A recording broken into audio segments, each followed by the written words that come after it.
I hope you all are excited for our first panel discussion for today. Before, I would like to introduce Diane Lill, who is a well-known friend to Nature Forward. Diane is a hopeful and determined environmental educator for over 25 years. She spent the past 15 years creating and leading hands-on nature education programs with Nature Forward. And through the grant-funded Green Kids project, she is now moved and excited to be in this new path with Conservation Nation, where she is excited and happy to serve as a champion for inclusive and inspiring environmental education. I will now pass it over to Diane Lill to introduce our next panel. Thank you, Jamani, and good morning, everyone. Welcome to the panel entitled Young Voices of the Anacostia River, Exploring Our Roots to the Eastern Shore and Back. I would like to begin by recognizing two of our amazing conference sponsors, the American Bird Conservancy and the Chesapeake Bay Foundation. Thank you so much for your support in making this conference possible. As Jamani said, my name is Diane Lill. I'm the Director of Education at Conservation Nation, a DC-based nonprofit working to build a more diverse and inclusive conservation movement through education, career development, and funding. I'd like to give a shout out to two of my colleagues, Tashna Morris-Daly and Gabriela Franco-Pena, who are in the audience today. And I know that Gabby, Tasha, and I all look forward to meeting many of you in person on Friday, so please stop by our table. Conservation Nation is a proud sponsor of Taking Nature Black, and we have had the immense pleasure of supporting our next generation of conservation champions and now published authors who will be sharing their work with you today in this panel. Young Voices of the Anacostia River is a new book of essays, poems, reports, and photos featuring 15 Anacostia High School seniors who spent the summer of 2024 exploring Black contributions to the environment in the DC region all the way to the Eastern Shore. I'm honored to introduce our moderators, Xavier Brown and Carolyn Brewer, who are both such amazing partners to Conservation Nation and passionate advocates for our future environmental leaders. Xavier Brown is a native of Washington, D.C., and a graduate of North Carolina Agricultural and Technical State University. As the Anacostia Ambassador Director in the Office of the President for the University of the District of Columbia, Xavier supports the environmentally focused Anacostia High School redesign, coordinates the UDC Justice 40 internship program, and drives UDC's education partnership efforts with the DC Department of Energy and Environment, the schools in the Anacostia High School feeder pattern, and overall in the Ward 8 community. Xavier also serves as Anacostia Ambassador in the Urban Waters Federal Partnership and has been recognized as a Robert Wood Johnson Culture of Health Leader and DC Black Justice Fellow. Xavier is joined today by Carolyn Brewer, a celebrated communicator, literacy consultant, and award-winning author, most recently of the acclaimed children's book, Say Their Names. She's also the author and illustrator of the forthcoming picture book, Harriet Tubman, Force of Nature. Carolyn is the former chair of the Taking Nature Black Conference and past marketing and communications director for Nature Forward. As a thoughtful partner and consultant to Conservation Nation, Carolyn is the editor of 2 publications now as a product of our work with Xavier and Anacostia High School students. Last year's book, Through My Anacostia Eyes, Environmental Problems and Possibilities, and our newest publication, Young Voices of the Anacostia River, Exploring Black Roots to the Eastern Shore and Back, which is officially premiering tomorrow. Carolyn and Xavier, thank you for being here. Thank you for sharing with us your perspectives in conservation and environmental education, and thank you for bringing the students along and for moderating this very special panel. I will now turn it over to you. Thank you so much, Diane. Good morning, everybody, and good morning to our students. We are delighted that you can be with us today and help us to share all of the wonderful poetry and prose that's a part of this new work that the world will get to officially see starting tomorrow. But today, everybody attending the Taking Nature Black gets a sneak heat. So without further ado, what I'd like to do is sort of lay the groundwork of what we experienced over the summer with a poem. Come to the edge, he said. We can't. We're afraid. Come to the edge, he said. We can't. We will fall. Come to the edge, he said.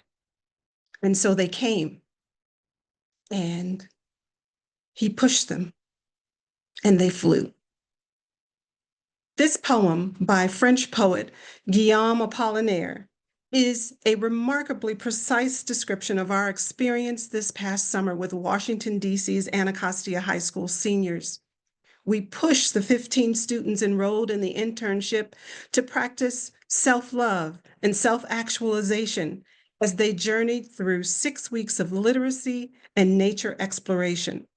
They reflected on their excursions through poetry and prose and through the lens of African American environmental contributions in the DC metro area. We pushed them, and they flew. They flew through nearly 20 field trips in 5 weeks. They sat and listened to additional speakers in person and via Zoom. They traveled hundreds of miles by bus and dozens by foot. They got up close and personal with family farms, urban farms, forest, fields, rivers, streams, ponds, parks, trees that held special memories, and neighborhoods, including their own. We pushed them, and they flew.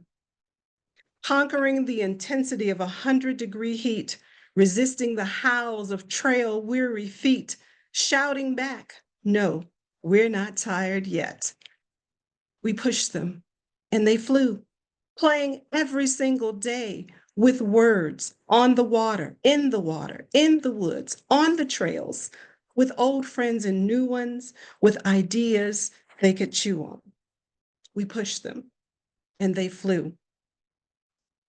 Learning from Black poets such as Lucille Clifton that the earth is living, it's always gifting, that Mother Earth sings new songs each day, forever sending raw wonders our way. Sometimes it's the birds and the bees, sometimes it's the comfort of a shady tree, sometimes it is we who carry Mother Nature's tunes.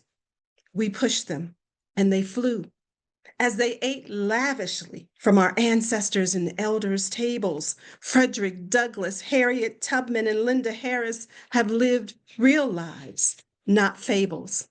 The aunties, Brother Ab Jordan, hustlers to harvesters, the staff of the well, the leaders of Empower DC, and the activists of Ivy City, all had incredible stories to tell.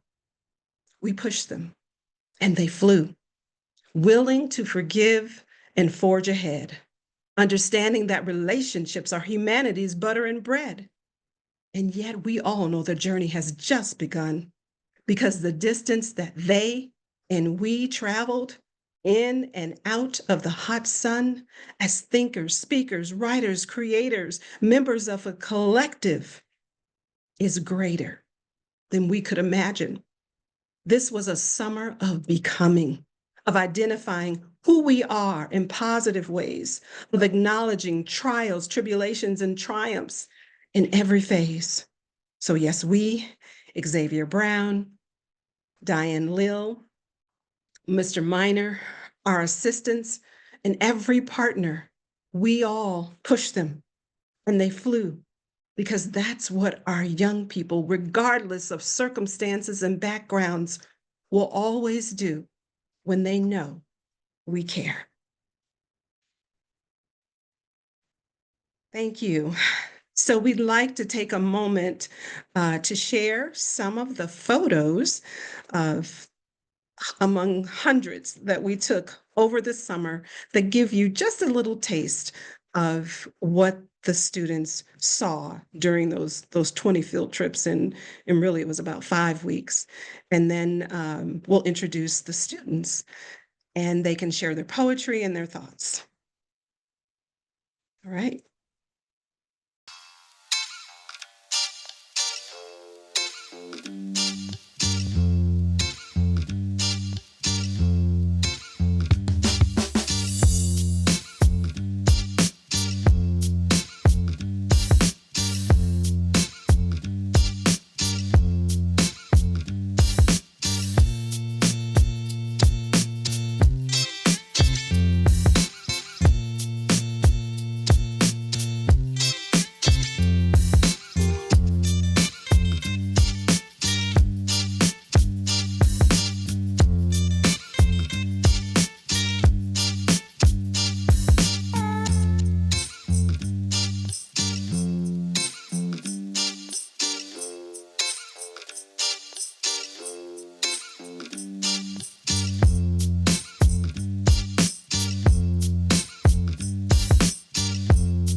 hot off the presses. The book is here. Great. I have a copy of the cover as well. So thank you for sharing those photos. There was no music behind them, as you heard. And one of the things we learned about this summer through one of our great speakers, John Francis, the Planet Walker, was the power of silence. So I hope that there was an impact by just seeing the images. So with that, we'd now like to introduce our first student speaker. Her name is Kari Borum, and Kari was one of our students who contributed to Through My Anacostia Eyes in 2023 through 2024. And she's a college student now, and she's joining us from her campus, and she'd like to share a poem she wrote called What You Don't Know by Looking at Me. Okay, Kari. What you don't know by looking at me is that I'm a loud person because I love expressing myself through my voice. When you first meet me, I'm quiet, but if I'm comfortable, I get loud. I like to draw whenever I get the chance, mostly with pencil. I draw people, characters, landscapes, and so much more. What you don't know by looking at me is that I've been doing competitive cheer ever since I was 3 years old. In high school, I was a three-sport athlete. I cheered, played volleyball, and ran track. My favorite race to run was the 100-meter hurdles. I also threw shot put. What you don't know by looking at me is that I am a problem solver and an improviser. If one thing doesn't work, I will try the next. I think outside the box. What you don't know by looking at me is that I take chances to improve my future, like the chance I took signing up for the study abroad in 2023. I went to Ecuador. What you don't know by looking at me is that same summer, I wrote poems and essays for a book called Through My Anacostia Eyes for the UDC Justice 40 NatureWise program, sponsored by Conservation Nation, the same program and sponsors that are producing this book. I graduated from Anacostia High School in 2024 and am now a freshman at North Carolina Central University, class of 28. My major is social work. With a degree, I plan to become a clinical therapist. Helping people is my passion. It gives me a sense of self. Helping people helps me heal because when I was in need for help, I felt as if I had no one to turn to. What you don't know about what you don't know about looking at me is that I come from a hardworking single mother. I come from a stepfather who treated me like his own since day one. What you don't know by looking at me is that I'm a warrior. I've watched my mom be put on life support. I've had two close family members be taken away by gun violence. My grandmother passed from COVID-19. My family and I had no way of comforting her. An uncle I was close to passed suddenly. I haven't seen or talked to my younger brother in 3 years. I've been touched without my permission. I've been beaten. I've been cut. I've been through trials and tribulations with myself and my family. What you do know by looking at me is that I'm still here to inspire the youth and others who have been through challenges similar to those I have faced. I'm not done with my journey. I still have more people to help and much more to achieve. Thank you. Great job. Amazing. Thank you. Once again, thank you, Kari. That was beautiful. We appreciate you taking time out of your day to share that poem with us. We will be sharing more from our panelists. I'd like to invite Xavier Brown, who, as you just heard, is the Anacostia ambassador and works with UDC's Office of the President to host this program every summer. So Xavier, would you like to share a few words? Sure. I just wanted to thank Kari again because I asked her at the last minute. She was like an emergency substitution for another student. And so Kari is really one of the students who made a lot of these programs that we're doing possible because she was one of the first students to go through it. And she's always been a great student to work with. And I feel like she's helped me grow in the work that I'm doing. So I just want to extend my gratitude to her again. And now we have some amazing 12th graders right here from Anacostia that I'm here with, who've been putting in a lot of hard work and had a fun and adventurous summer, you know. So we're ready to be a part of this panel. All right, beautiful. So I'm going to start with Kayshawn. Kayshawn Champ. Kayshawn, do you have a poem to read to us from the book? Yeah, I got the Oh, praise poem. okay, great. Real loud, and this will give you guys an opportunity to learn more about Kayshawn and his perspective on what he experienced over the summer. Go ahead. Yeah, All right. My praise poem by Kayshawn Chan. real Kayshawn, loud. okay. Kayshawn ventured forth on untraveled roads, with courage in his heart and spirit partly bold. Through valleys deep and trees way up high, he ran from his fears and reached for the sky. Fear may sing a scary song, but the strength within keeps growing strong. With every trip he's taken, it got easier to be unshaken. The world expanded before his eyes, and each day he waited for a new surprise. Adventures called, and he replied, though sometimes frightened, he told himself he won't die. So here's the journeys yet to come, to fears fought and victories won. He dared himself. Now the world unfolds. Keshawn is walking with new tales to be told. The J40 program gave him brand new experiences. To be fair, he can't say it was a coincidence. Okay, beautiful. Thank you. Thank you, Kayshawn. All right, we're going to move over to Heaven. Heaven, do you have a poem you can read to us? Yes.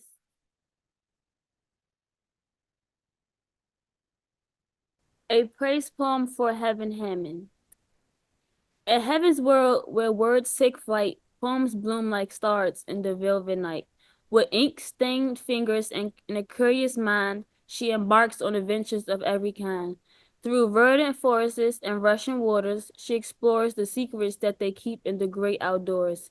Each new discovery is a gem to behold, expanding her horizons, enriching her soul. From the whispers of ancient trees so tall to the melody of waves that softly call, she listens, absorbs, and captures it all. From tales big and bold to those remarkably small, her vocabulary, a tapestry spun with threads of wonder woven in colors from yellow to red, of words dancing and dazzling upon her page, painting awesome landscapes for every age. In the realm of literature where imagination reigns, she finds solace from life's mundane strains. Writing poems has become her sweet refrain, a sanctuary where fantastic dreams remain. Wonderful. Thank you so much, Heaven. That was lovely. All right, Zaya Givens. This field trip was to the Little Patuxent River. This poem goes with the kayaking haiku experience. Summer, color, calm, scary, bravery, tandem, kayaking, freedom.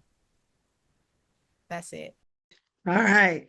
Yes, so haikus were some of the poetry forms that they got to experience this summer. Thank you so much, Zaya. That was lovely. So now we're going to get into a little conversation about your experience writing the book, your experience going out on the field trips, and exploring African American roots in the DC region when it came to the environment. So I'd like to just start off, and I'll ask each of you the same question. So you just jump in where you feel you're ready.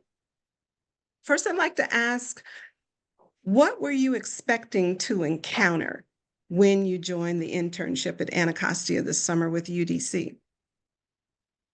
What were you expecting? I personally wasn't like expecting anything till the first day. Like after the first day of the program, I started to expect that we would probably be writing a lot because our first day we did write. So yeah. Okay. Can you say the question again, please?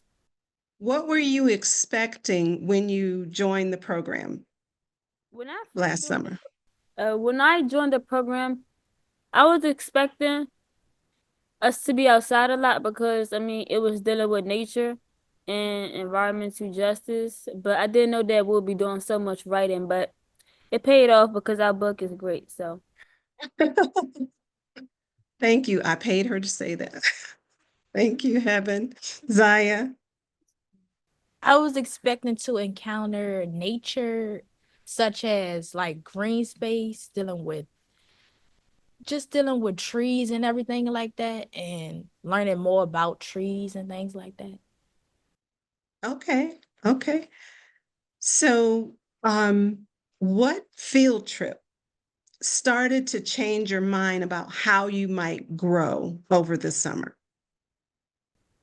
um I think I'll visit to the Harriet Tubman Museum and the farm that the aunties live that Harriet Tubman grew up on. I think it changed my whole perspective on it because like it just gave me a different look on history and where African American our people came from and the stuff that they had to go through and like the like I feel like all the opportunities that we have now they didn't have it, so we should use it wisely and take advantage of it. Beautiful. Thank you. I'll go next. It's a joke. I think I'll say the kayaking field trip. The kayaking field trip was very fun. It's like it changed how I'll see this whole program. Like, to be honest, the start of the program, I was pretty annoyed because all the bugs and the hot heat and stuff. But the kayaking field trip made it fun, seeing some stuff that happened that day. So yeah. And can you tell us why you have a particular problem with bugs, Kayshawn? Oh, so I have a condition called skeeter syndrome. When I get bit by mosquitoes, I swell up. So yeah. So being outdoors, you're constantly putting yourself at risk of Yeah. getting bit by mosquitoes and having your skin swell and just being really uncomfortable, right? Yeah.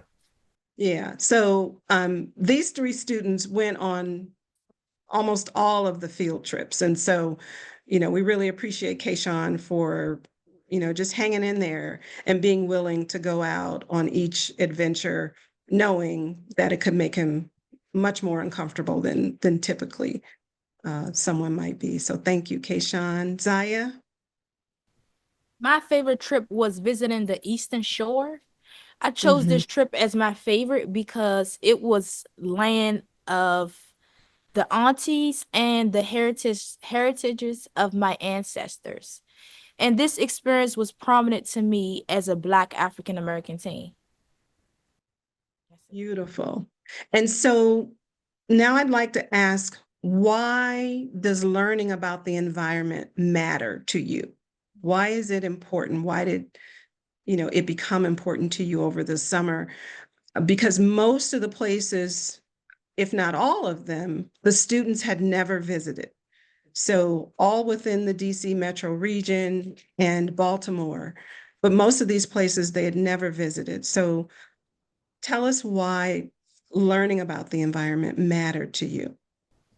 I feel like learning about the environment, it matters to me because at first I didn't really like the outdoors because it's just too hot and too many bugs. But after like all the field trips we went on and learning about the history of the parks and the environment and how we can better it and how humans tend to, you know, negatively impact the environment, it made me change my outlook because maybe if we start to love the environment more and treat it better, then people want to be outdoors more.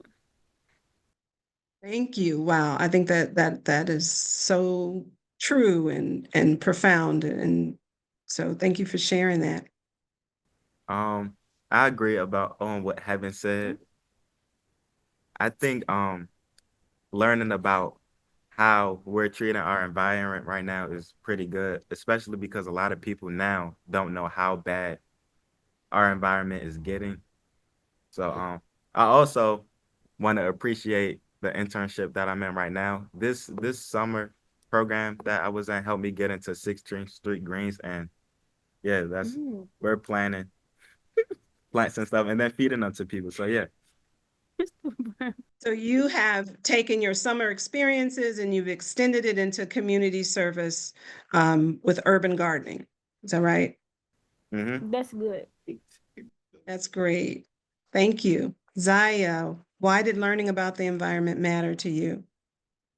Learning about the environment mattered to me because I wanted to be more aware about what's happening in our community due to the environment. So that was just very profound to for me to get to learn more about my environment and what's going on in my community. Beautiful. Thank you. So following up on that, you guys got to visit Ivy City, and together we wrote a group report on some of the things we saw at Ivy City. Do you want to talk about um, what that experience meant to you, learning about this neighborhood in DC, historic neighborhood that has experienced a lot of environmental injustice? Learning about Ivy City, it really upset me because we was on the field trees walking. It was very hot. Like it was no shade at all. It was no trees. And I feel like historic places, the people should take care of them better, and the government should provide funding to help places in need like that. Thank you. Yes, yes. Yeah, I agree. Most of the Yes, Zaya, any? I agree with Heaven though. I agree with Heaven. They going to Ivy City, it like helped me know more about Ivy City than I actually knew because I just saw it and not knew like a lot about what was actually going on. Like Heaven said, we don't have a lot of funding for Ivy City, so I got to know more about that and why we have so much why we don't have shade there due to the green space, lack of green space. Great. What was the big issue? Um, Obviously there were several, but the lack of trees was huge. You guys noticed it right as soon as you got off the bus. What was the other big issue they had been dealing with for a long time? factories and Emission. stuff being in the way. Yeah, Yes, emission. and the chemical plants that's exploding the toxic chemicals into the air and that can cause people cancer. Right. They had a history of seemingly higher rates of cancer in that neighborhood. And they also, the history there was that there were a lot of chemical plants and other types of industries that were polluting the environment. What about the school? Do you remember what was going on with the school? The school was abandoned. Yeah, And what had they been doing about it? Nothing. nothing. So the government hadn't been doing anything about it, but the people in Ivy City, what had they been what had they been doing about it? They've been protesting. Protesting, Yeah, standing together. for more than 20 years, they wanted the school to be torn down or renovated into something. They wanted a playground for the children. There was no real play space for children in the area. Is that right? Yes. Okay. Well, I hope our audience gets a chance to read the report that you guys produced on Ivy City. I didn't get to go on that trip, but just hearing your report, I wish I'd been there. I learned so much from that experience. So thank you.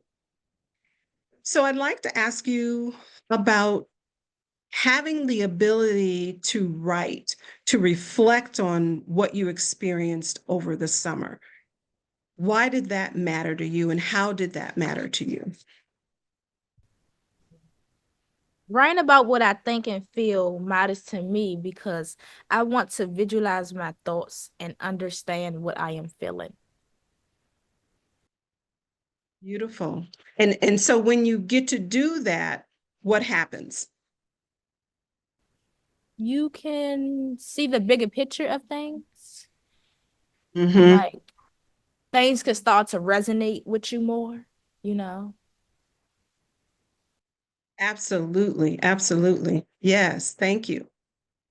Writing about what I feel and think matters to me because it helps me have a better understanding of myself and helps me better express myself than rather, getting angry or upset. And just writing, it helps better your writing and I feel like your reading skills because this summer we wrote a lot. So like now I feel like I just naturally write a lot in class because we wrote so much. I'm so excited to hear that. Thank you. Thank you. I would say writing about myself also helped me express a lot, especially since like for a long time, I never really talked to anybody unless they talked to me. So letting people like figure out more info about me by what I wrote helped me a lot. So yeah.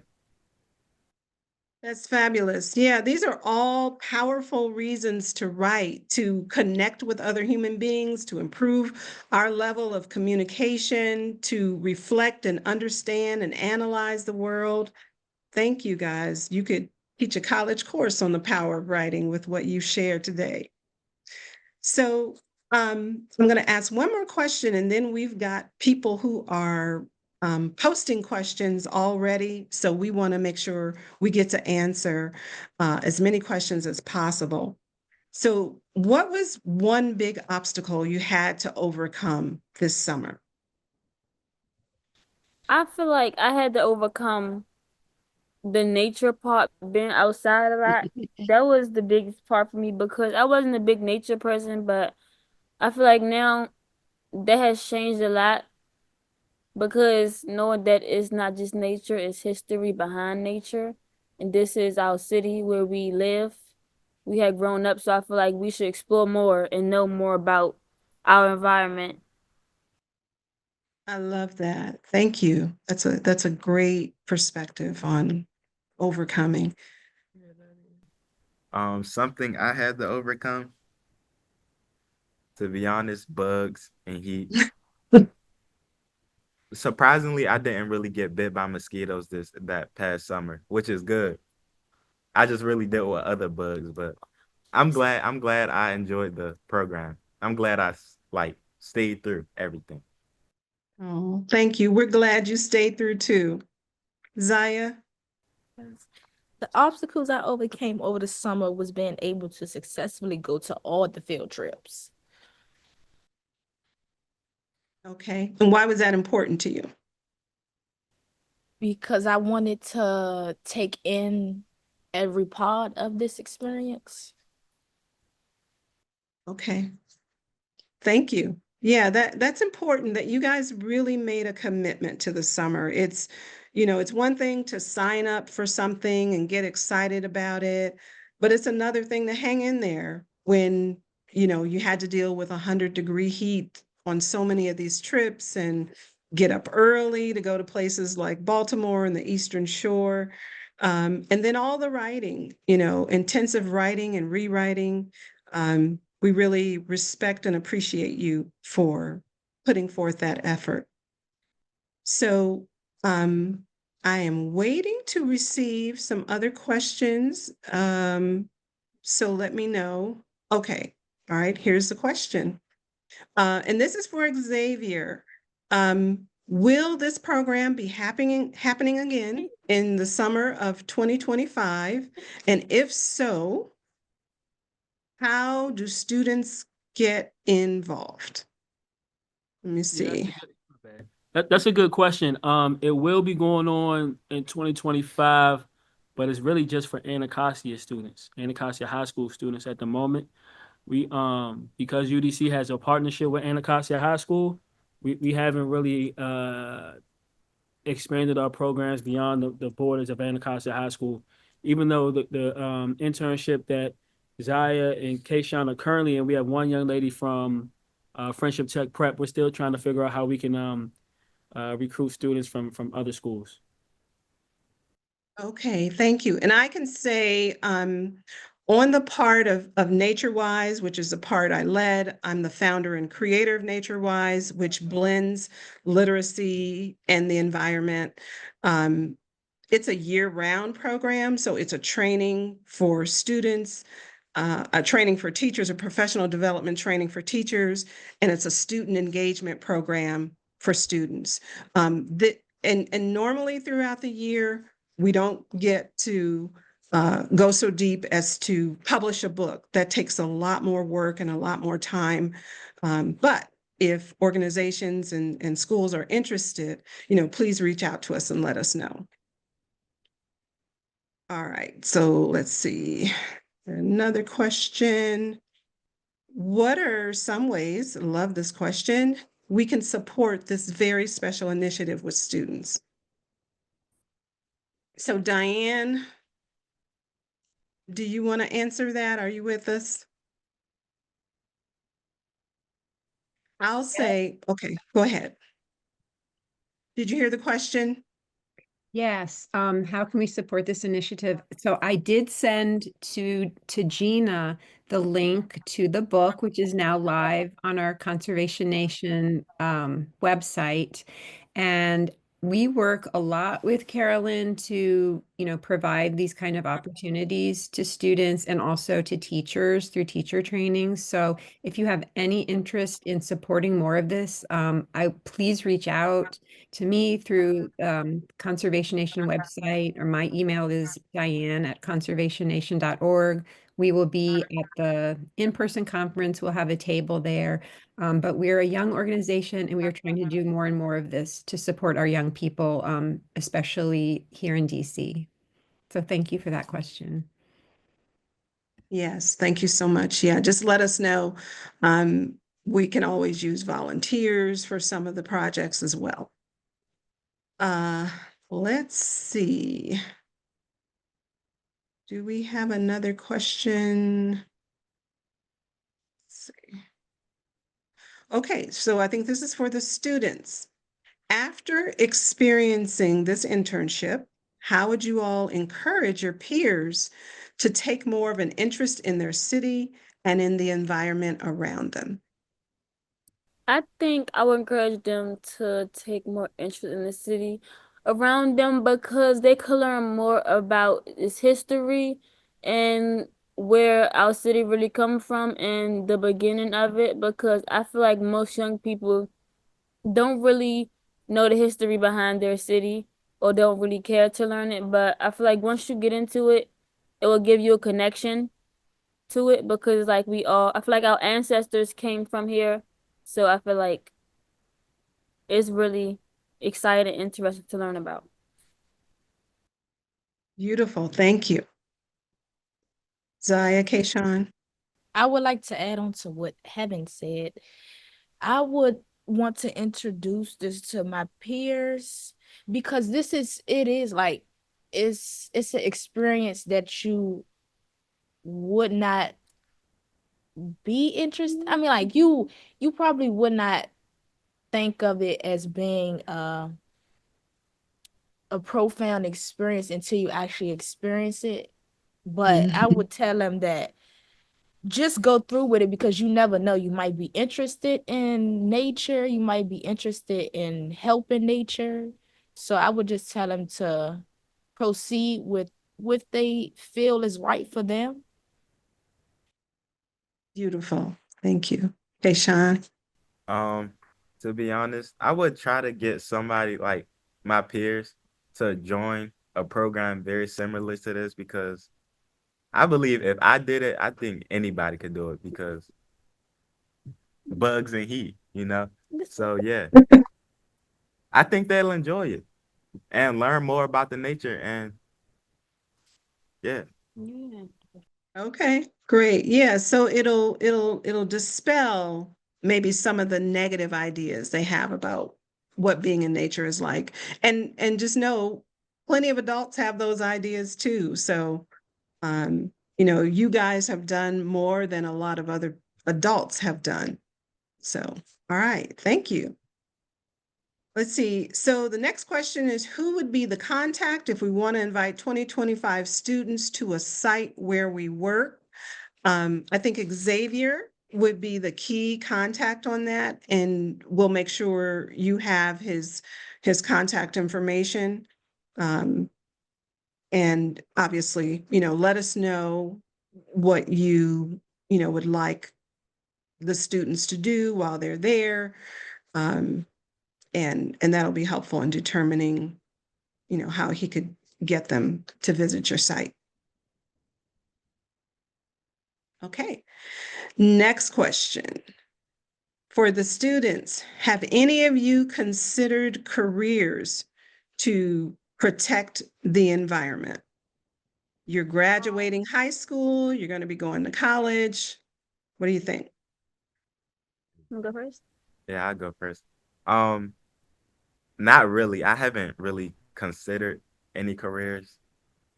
Actually, I'll change that. I actually have considered being a nature journalist. So, Fabulous. Thank you.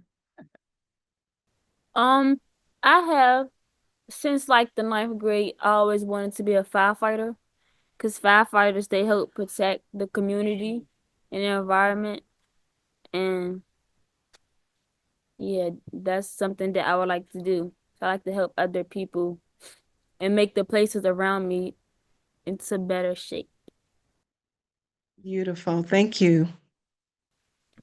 No, I have not considered any careers surrounded around nature or anything, but I never know. Like I never know where my life may lead me. I may be surrounded with nature. I never know. So I really don't know yet.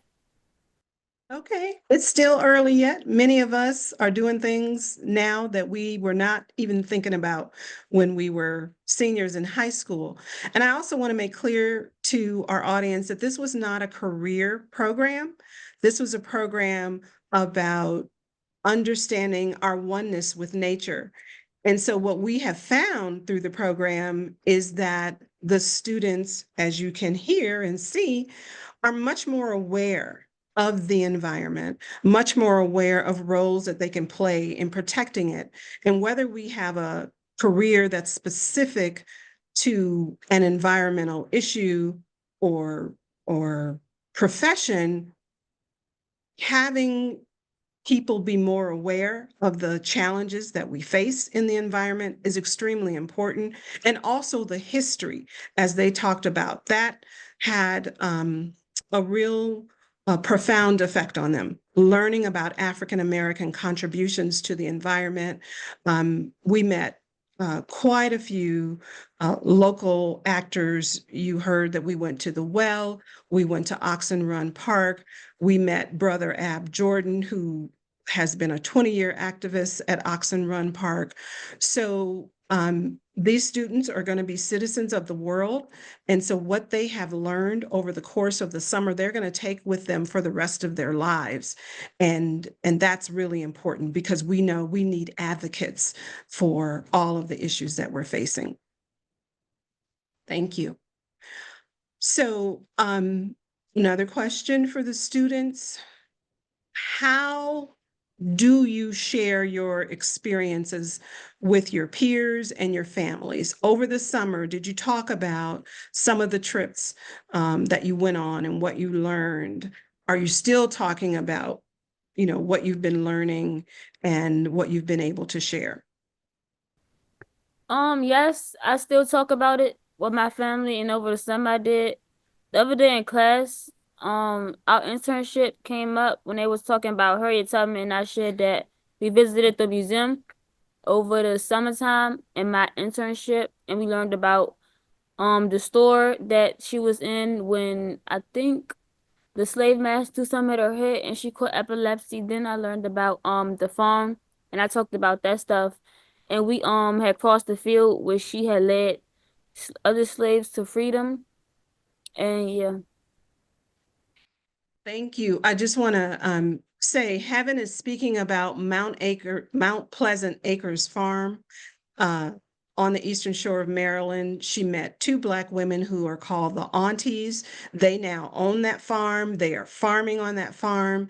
And that farm was the last home that Harriet Tubman's parents resided on before she rescued them. It also was a gathering spot for the Underground Railroad. So people gathered there with Harriet as she planned the next escape. So for them to go there and to be able to walk that land to be able to imagine what it might have been like for Harriet and her parents, to see how huge it is, and to know that the aunties are keeping that history alive by continuing to farm on that land. As you heard, it was a really meaningful and memorable experience for them that they're sharing with their families and friends. Zaya, how are you sharing? Um, Over the summer, I shared with my stepfather about the Ivy City experience because he's a main reason why some people in that community are having health issues. He works for the DPW organization, and that causes emissions with the gas and all that. So that's affecting the people in the community. I told him about that. So it just depends on how he look at it and things like that. But Mhm. that was very impactful to me because I have someone who was actually working in an organization that's not so um that's not so good to our community in Ivy Okay. City. Yeah. Okay. Well, that's great. That sounds like it was probably a very deep conversation, Yes. and one you were confident in having after, just a few weeks in the program. That's wonderful.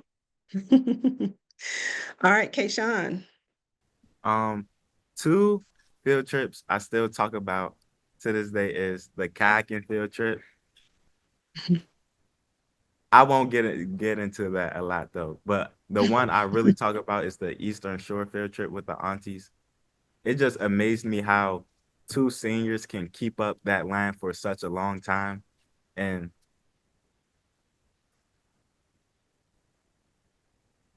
No, you good. oh, Oh, it's Oh, it just amazed me how two seniors can keep up that line for such a long time and take care and grow vegetables and fruits and stuff like that. So yeah. And how about getting a chance to taste some of Yeah, what they grew? I think we tasted yellow watermelon. I think that's the name of it. Yeah, Yeah. yellow watermelon. yeah. But yeah. And I think cantaloupe, and they showed us they're growing all kinds of berries. So yeah, it was fun. And as city kids, city people, we don't get to see this a lot. So to be able to experience that, and to experience it from the perspective of African Americans um, who have roots on that land. I believe it was Paulette who grew up. Her great grandfather owned property right next to theirs, and so she had some roots there. They had lived in New York City for a long time, but yeah, they were back in Maryland on the farm. Thank you. Okay, so we have a question for Xavier. Xavier, is still around? I'm still here.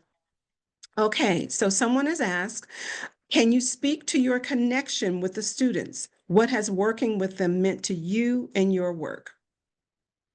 Yeah, for sure. Hopefully you can hear me. Working with the students has been special. It's been a great experience for me. And really like working to craft these programs for young African American teenagers coming from Southeast DC. It's been like for me to a certain degree like a therapeutic experience. It was a young guy back when I first started doing this work. I used to hire him. We actually used to go out. I used to allow him to come out with me to the Eastern Shore of Maryland where the aunties are from. And we used to buy like 300, 400, 500 watermelons at a time. And he and I would sell them in the summertime. And I used to teach him how to make hot sauce, teach him how to grow. And unfortunately, he was killed. He was murdered. Actually, not too far from Anacostia High School. He was only 16 years old. So being able to work with these young folks right here and getting able, getting to see them go beyond 16 and getting to see them create and laugh and fall into the Little Patuxent River and fall into Rock Creek Park water and have fun and all this type of stuff. Is really it was like a healing process for me to see them grow and see them hopefully get to like the next level. So it's been fun, you know. Beautiful. Thank you so much.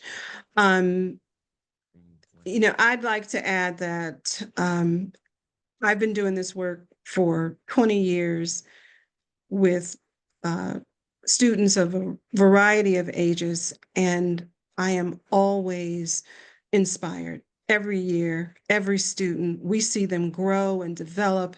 We see them express themselves in ways that adults don't often express themselves. And the transformation from coming in and not having experienced a lot of the nature and the environment, outside of your own neighborhood, to the point where by the end of the summer, they can speak with confidence about every place they've gone, the issues that they encountered, and, they have a real strong and powerful insight into what we could be doing as communities and societies. So it's been a pleasure. It's always a pleasure. And I think it's important for us to know that our young people are capable, that we have to give them, these kinds of opportunities to demonstrate what they have to offer to us. They allow us to grow as well. So thank you for the question. And then we have another question for Kayshawn about, and really all of you, about how you dealt with the heat and with the bugs. What was it that, kept you going, even though, you were feeling, oppressed in some ways, especially by the heat. The heat was a problem for all of us. But you guys were real soldiers. So what were you thinking? What motivated you?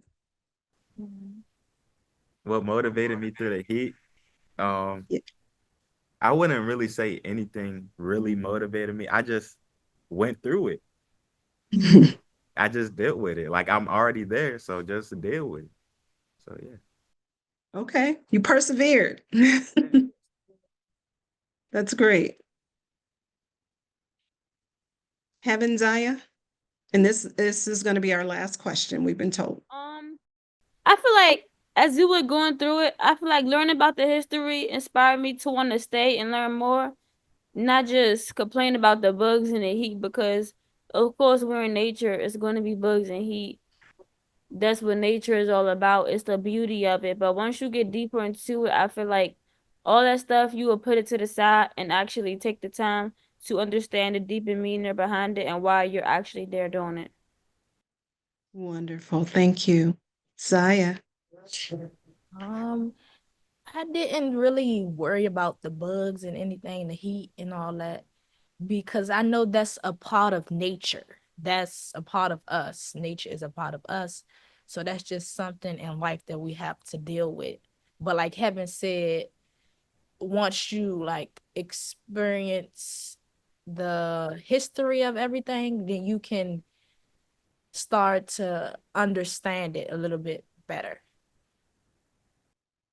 Fabulous. Thank you guys so much. I don't know about you, audience, but I think they're ready for the Today Show or Good Morning America. You guys have any contacts there? Let us know, because it would be wonderful to see these students speaking to even more Americans about the wonderful experiences, the profound experiences they had over the summer. Thank you again, Taking Nature Black and Nature Forward, for having us. Thank you. Thank you. Thank you, Carolyn, Zaya, Heaven, Xavier, all of you for a very powerful program. I don't know about y'all, but just coming away with nature is a part of all of us. Is my soundbite so far for the day. And we are so thankful to have you share your project and your experience. And we look forward to the next one.